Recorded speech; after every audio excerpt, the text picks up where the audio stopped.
Drive ಕೇಸ್ನಲ್ಲಿ ಪ್ರೀತಮ್ ಗೌಡ ದೇವರಾಜೇಗೌಡ ಭಾಗಿ ಆರೋಪ ಯಾರೇ ದೊಡ್ಡವರಿರಲಿ ಹೊರಗೆ ಬರಲಿ ಅಂತ ವಿಜಯೇಂದ್ರ ಪ್ರತಿಕ್ರಿಯೆ ಕೊಟ್ಟಿದ್ದಾರೆ. ಪೆನ್ ಡ್ರೈವ್ ಕೇಸ್ ಅಕ್ಷಮ್ಯ ಅಪರಾಧ ಅಂತ ಬಿಜೆಪಿ ರಾಜ್ಯಾಧ್ಯಕ್ಷರು ಹೇಳ್ತಾ ಇದ್ದಾರೆ.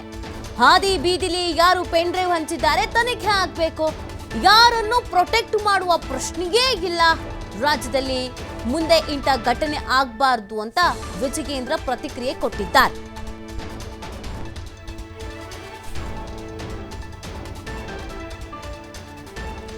ನೋಡಿ, ಪೆನ್ ಡ್ರೈವ್ ಕೇಸ್ಗೆ ಸಂಬಂಧಪಟ್ಟಂತೆ ವಿಜಯೇಂದ್ರ ಅವರು ಪ್ರತಿಕ್ರಿಯೆಯನ್ನ ಕೊಡ್ತಾ ಇರೋದು. ಅವರಿದ್ದಾರೆ, ಇವರಿದ್ದಾರೆ, ಬಿಜೆಪಿಯವರಿದ್ದಾರೆ, ಕಾಂಗ್ರೆಸ್ನವರಿದ್ದಾರೆ, JDS ನಿದ್ದವ್ರೆ, ಯಾರೇ ಆಗಿರ್ಲಿ, ಎಂಥವರೇ ಆಗಿರ್ಲಿ, ಅವರ ಯಾರಿದ್ದಾರೆ ಅದು ಹೊರಗೆ ಬರಬೇಕು ಅಂತ ವಿಜಯೇಂದ್ರ ಅವರು ಹೇಳಿದ್ದಾರೆ. ಮುಂದೆ ಈ ತರದ ಪ್ರಕರಣಗಳು ನಡೀಬಾರದು, ಪೆನ್ ಡ್ರೈವ್ ಕೇಸ್ ಅಕ್ಷಮ್ಯ ಅಪರಾಧ ಅಂತ ಬಿಜೆಪಿ ರಾಜ್ಯಾಧ್ಯಕ್ಷ ಪ್ರತಿಕ್ರಿಯೆಯನ್ನ ಕೊಟ್ಟಿರೋದು. ಹಾದಿ ಬೀದಿಲಿ ಯಾರು ಪೆನ್ ಡ್ರೈವ್ ಹಂಚಿದ್ದಾರೆ ಅದು ತನಿಖೆ ಆಗಬೇಕು ಅನ್ನುವಂತ ಆಗ್ರಹವನ್ನ ಕೂಡ ಮಾಡಿದ್ದಾರೆ. ಯಾರನ್ನು ಪ್ರೊಟೆಕ್ಟ್ ಮಾಡುವಂತ ಪ್ರಶ್ನೆಗೆ ಇಲ್ಲ ಅಂತ ಕೂಡ ಇಲ್ಲಿ ಪ್ರತಿಕ್ರಿಯೆ ಕೊಟ್ಟಿದ್ದಾರೆ. ಒಂದ್ ಕಡೆಯಲ್ಲಿ ಮೈತ್ರಿ ಆಗಿದೆ, ಸೊ ಮೈತ್ರಿ ಆಗಿರ್ಬೇಕಾದ್ರೆ ದ್ವಂದ್ವ ನಿಲುವು ಅಥವಾ ಒನ್ ಸೈಡೆಡ್ ತೀರ್ಮಾನವನ್ನ ತೆಗೆದುಕೊಳ್ತಾರೆ ಅನ್ನುವಂತ ಆರೋಪವನ್ನ ಮಾಡಲಾಗ್ತಾ ಇದೆ. ಇದಕ್ಕೆ ಅವರು ಪ್ರತಿಕ್ರಿಯೆಯನ್ನ ಕೊಟ್ಟಿದ್ದಾರೆ.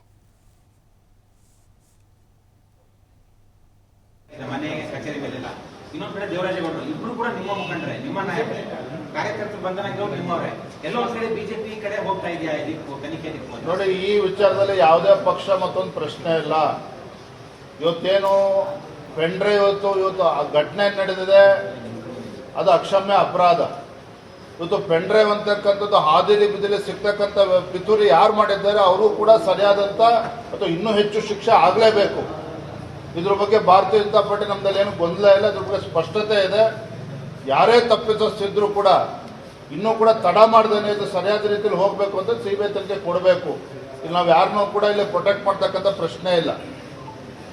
ಹಾಗಾಗಿ ಯಾರ್ಯಾರು ಇದರಿಂದ ಇದ್ದಾರೆ, ಯಾವ್ಯಾವ ದೊಡ್ಡ ವ್ಯಕ್ತಿಗಳು ಇದರಿಂದ ಇದ್ದಾರೆ, ಎಲ್ಲವೂ ಕೂಡ ಬೆಳಕಿಗೆ ಬರಬೇಕಾಗ್ತದೆ. ಯಾಕೆ ಮುಂದೆ ರಾಜ್ಯದಲ್ಲಿ ಯಾವತ್ತೂ ಕೂಡ ಇಂಥ ಕೆಟ್ಟ ಘಟನೆಗಳು ನಡೀಬಾರ್ದು. ಆ ದೃಷ್ಟಿಯಿಂದ ರಾಜ್ಯ ಸರ್ಕಾರಕ್ಕೆ ನಾವು ಒತ್ತಾಯ ಮಾಡ್ತಾ ಇದ್ದೇನೆ, CBI ಕೊಡಿ ಅಂತಕ್ಕಂಥದ್ದನ್ನ.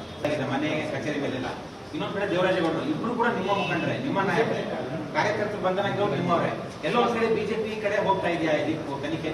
ನೋಡಿ, ಈ ವಿಚಾರದಲ್ಲಿ ಯಾವುದೇ ಪಕ್ಷ ಮತ್ತೊಂದು ಪ್ರಶ್ನೆ ಇಲ್ಲ.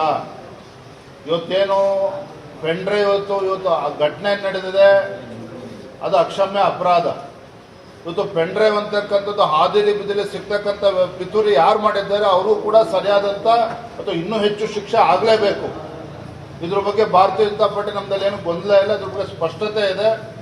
ಯಾರೇ ತಪ್ಪಿಸಿದ್ರು ಕೂಡ ಇನ್ನೂ ಕೂಡ ತಡ ಮಾಡ್ದೇನೆ ಇದು ಸರಿಯಾದ ರೀತಿಯಲ್ಲಿ ಹೋಗಬೇಕು ಅಂತ CBI ತನಿಖೆ ಕೊಡಬೇಕು. ಇಲ್ಲಿ ನಾವು ಯಾರನ್ನೂ ಕೂಡ ಇಲ್ಲಿ ಪ್ರೊಟೆಕ್ಟ್ ಮಾಡ್ತಕ್ಕಂಥ ಪ್ರಶ್ನೆ ಇಲ್ಲ. ಹಾಗಾಗಿ ಯಾರ್ಯಾರು ಇದರಿಂದ ಇದ್ದಾರೆ, ಯಾವ್ಯಾವ ದೊಡ್ಡ ವ್ಯಕ್ತಿಗಳು ಇದರಿಂದ ಇದ್ದಾರೆ, ಎಲ್ಲವೂ ಕೂಡ ಬೆಳಕಿಗೆ ಬರಬೇಕಾಗ್ತದೆ. ಯಾಕೆ ಮುಂದೆ ರಾಜ್ಯದಲ್ಲಿ ಯಾವತ್ತೂ ಕೂಡ ಇಂಥ ಕೆಟ್ಟ ಘಟನೆಗಳು ನಡೀಬಾರ್ದು.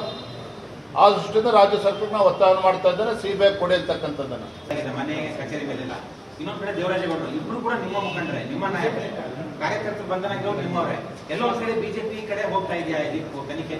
ನೋಡಿ, ಈ ವಿಚಾರದಲ್ಲಿ ಯಾವುದೇ ಪಕ್ಷ ಮತ್ತೊಂದು ಪ್ರಶ್ನೆ ಇಲ್ಲ.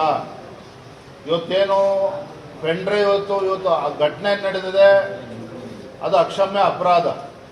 ಇವತ್ತು ಪೆನ್ ಡ್ರೈವ್ ಅಂತಕ್ಕಂಥದ್ದು ನೋಡಿ, ಪ್ರಜ್ವಲ್ ಪೆನ್ ಡ್ರೈವ್ ಪ್ರಕರಣಕ್ಕೆ ಸಂಬಂಧಪಟ್ಟಂತೆ ಬಿಜೆಪಿ ರಾಜ್ಯಾಧ್ಯಕ್ಷ ಈಗೆಲ್ಲ ಪ್ರತಿಕ್ರಿಯೆಯನ್ನ ಕೊಟ್ಟಿದ್ದಾರೆ.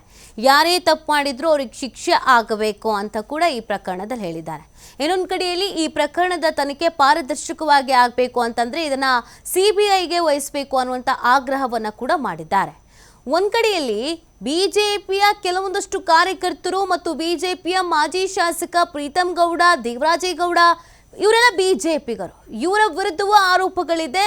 ಇವ್ರ ಮನೆಗಳ ಮೇಲೂ ಕೂಡ ರೇಡನ್ನು ಮಾಡಲಾಗಿದೆ, ತನಿಖೆಯನ್ನು ನಡೆಸಲಾಗ್ತಾ ಇದೆ. ಸೊ ಹಾಗಾಗಿ ಯಾರೇ ಆಗಿದ್ರೂ ಕೂಡ ಪಾರದರ್ಶಕವಾಗಿ ತನಿಖೆ ಆಗಬೇಕು ಅಂತ ಹೇಳಿದ್ದಾರೆ.